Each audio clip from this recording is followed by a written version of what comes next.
Nsemmilkom nilqakom għal-programm News.mt. Illum is-soktat il-kampanja elettorali għall-elezzjonijiet tal-Kunsilli Lokali, kampanja li ilha dejja madwar xahar u li issa qed toqrob lejn tmiema. Fis-servizz tagħna lejla se nagħtu ħarsa lejn l-avvenimenti ewlenin sa issa qabel il-waqfa l-perjodu tal-għid. Naraw.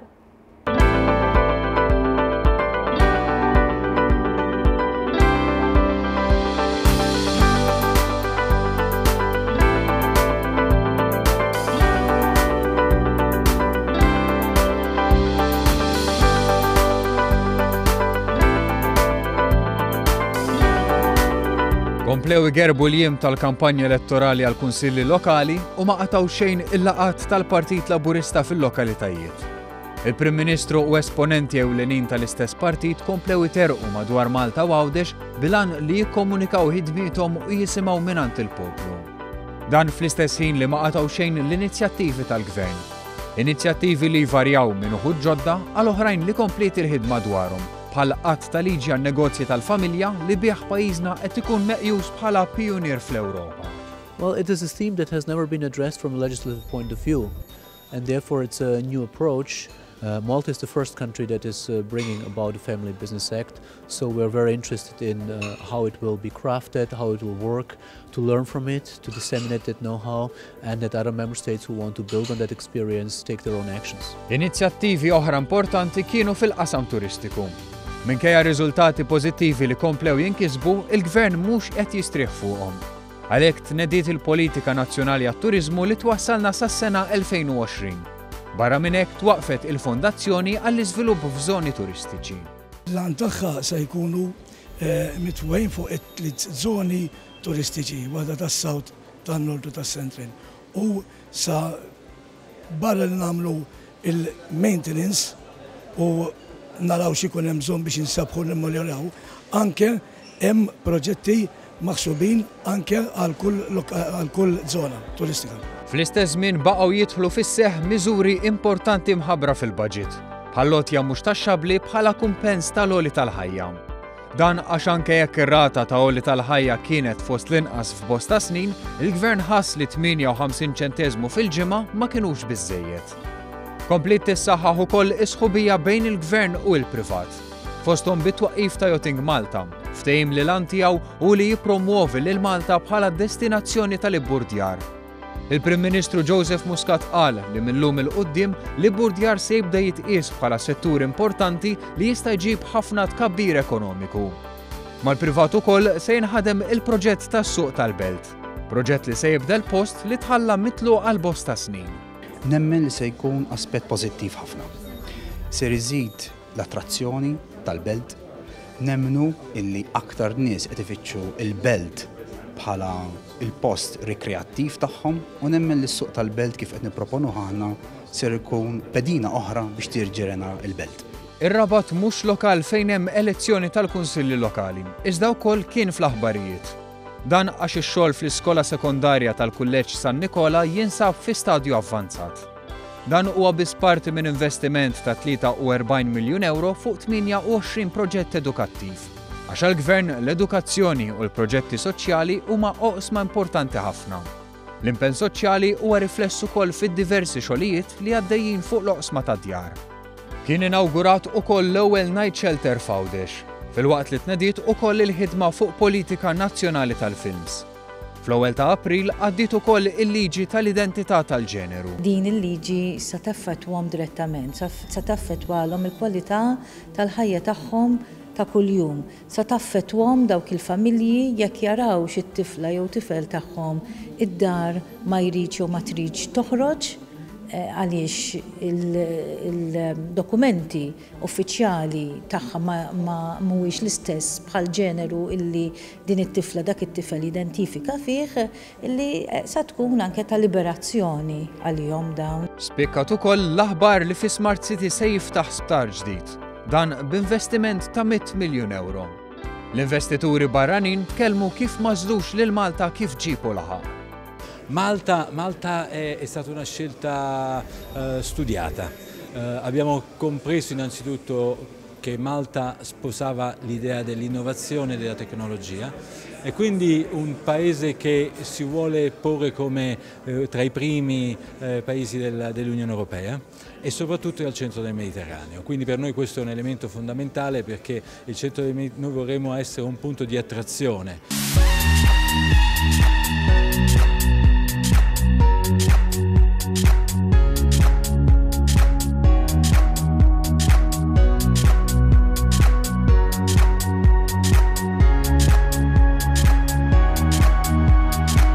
Dan mhuwiex investiment iżolat. Fil-fatt, is-sena li għaddiet il-Malta Enterprise approvat mal-143 miljun euro f'investimenti. Dawn inkludu proġetti b'investimenti dirett barrani u proġetti lokali u l-Gvern qed iħares lejn niċeġ ġodda. Hemm diversi niche markets, il-potenzjal pereżempju tal-life sciences diġà qegħdin naraw għaliex il-Life Sciences Park miexi b'ritmu tajjeb ħafna u ftit ta' xhur oħra ser ikollna l-ewwel tenants li jkunu qegħdin operaw is-suq tagħhom. Hemm niche markets oħrajn bħal huma pereżempju dak tal-avjazzjoni, il-cluster ta' avjazzjoni li llum il-ġurnata issa.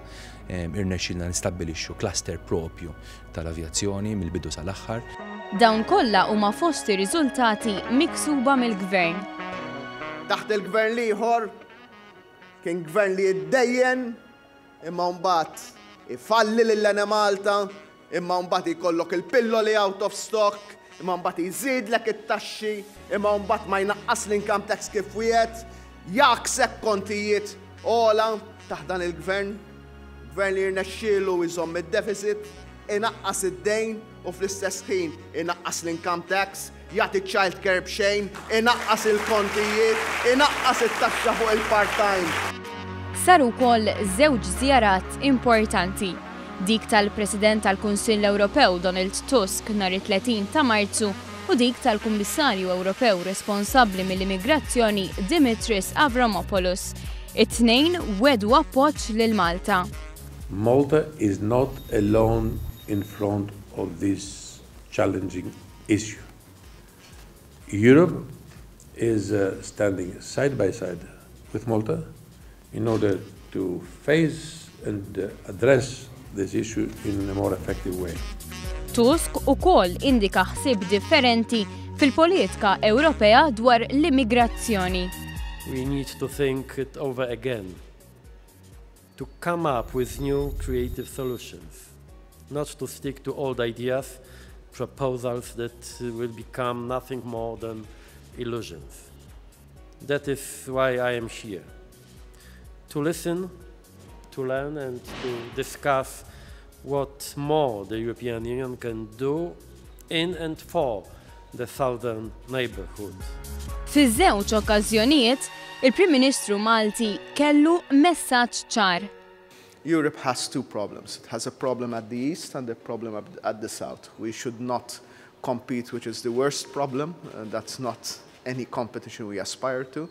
We aspire just to have both scenarios on the agenda of the next few summits and the agenda, the political agenda of the leaders. Din is-sena, il-31 ta' Marzu, ma kienx biss il-jum li fih pajjiżna fakkar il-kisba tal-Helsin, iżda daħal fis-seħħ ir-roħs ta' 25% fil-kontijiet għall-istabilmenti kummerċjali, roħs li dwaru tkellmu diversi negozji. It-titjib huwa sostanzjali u jagħmilna aktar kompetittivi. Definitely. So kien bżonn jus f'mument opportun, tifhem, u l-kumpanija ħattija iktar enerġija u iktar ottimistu biex tkompli tħares lejn il-futur, tkompli tinvesti fil-futur. Kif tistgħu timmaġinaw l-ammont li ħanifrankaw fuq il-kontijiet ta' dawlu l-ilma huwa sostanzjali u jtina iktar kuraġġ biex ninvestu fil-prodott biex intejbu s-servizz. Il-krejnijiet kollha ta' fuq il-moll jaħdmu bil-elettriku, kif ukoll nipprovdu servizz ta' reefer containers, ġifieri containers li kollhom kontenut ta' pereżempju laħam li jkun irid jinżamm f'ċertu temperaturi u għaldaqstant dawn il-containers jkunu jridu jiġu ipplagjati mas-sistema tal-elettriku. B'dan it-traħħis il-Freeport ser jiffranka ma' 800,000 euro fis-sena f'kontijiet tad-dawl.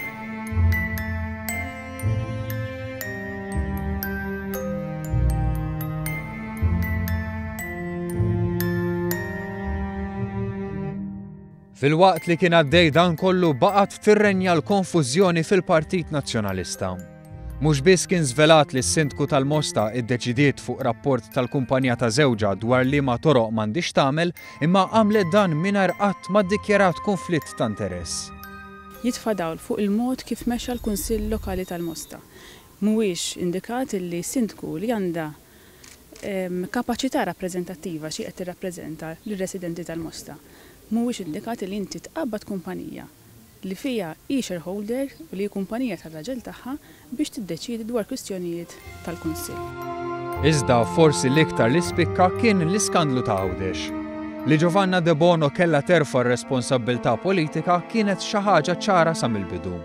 Iżda eventwalment irriżulta li anke Chris Said kien qiegħed jaħbi. Is-Sibt 28 ta' Marzu reġa' insista li ma kien jaf b'xejn bil-każ. ċans il-ħattiju. Kont taf x'qed jiġri f'Għawdex, Dr. Said. Diġà qedlek li jiena ma kellix ħiel ta' dak li huwa allegat illum. Iżda l-għada ħarġet email li juriet mod ieħor. Kien ilhom sena jew aktar jafu bracket enormi li kien jinvolvi l-raġel tal-ex ministru ġewwa Għawdex. Eventwalment, Chris Said iddikjara ma' Times of Malta li x-xogħol għall-voti mhuwiex abbuż.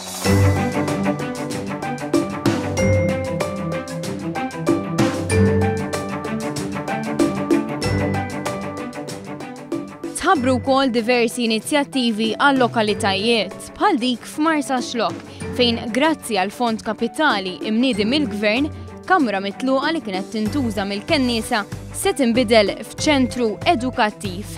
Pjazza 4 ta' Settembru li hija l-pjazza ewlenija tal-Isla ukoll se tkun imsebħa grazzi għal flus mill-istess fond. Fond li minnu l-Kunsill Lokali Senglean ibbenefika 35,000 euro biex bekk jista' jibda l-ewwel fażi tal-proġett. Ingħataw ukoll dettalji dwar ix-xogħol fil-pjazza ta' Raħal Ġdid, proġett b'investiment ta' 3 miljun euro li ilu mistenni ħafna.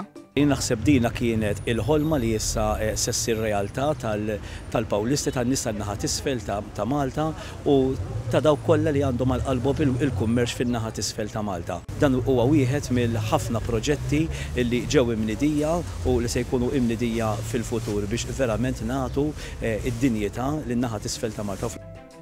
Dan il-perjodu tal-kampanja elettorali bħal ta' qablu kompla joħroġ differenza ċara bejn il-partiti.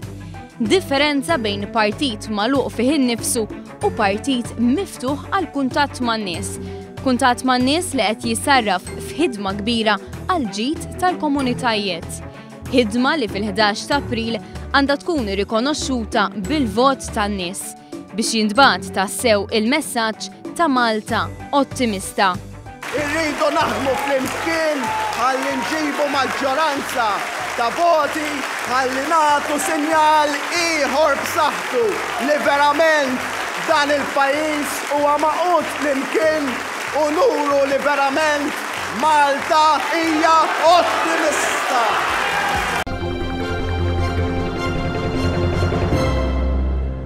Jina bħal dejjem ninkoraġġikom biex iżommu ruħkom aġġornati. Tistgħu tagħmlu dan permezz tal-paġna tagħna fuq Facebook.